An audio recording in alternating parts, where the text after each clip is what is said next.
Yàtọ̀ máa ní pé wọ́n ti bẹ̀rù làbọ̀ mọ́.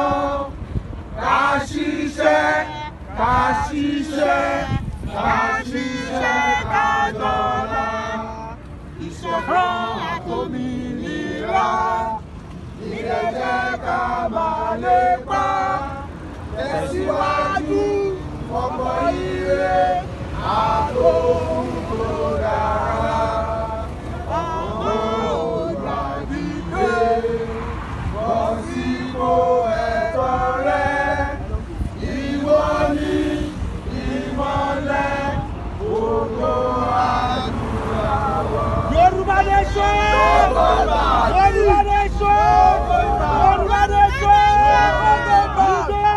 Osa! Osa! Osa!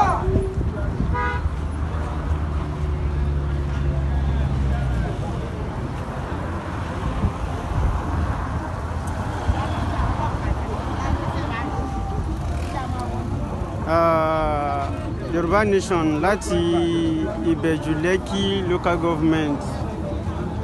A bẹ̀rẹ̀ awareness wa ní èní on the 18th of September 2024, ọjọ́ kejìdínlógún oṣù kẹsàn-án ọdún 2024.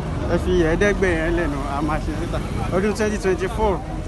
So ní dédé aago kan 1:43, aago méjì ó kù ìṣẹ́jú mẹ́tàdínlógún. So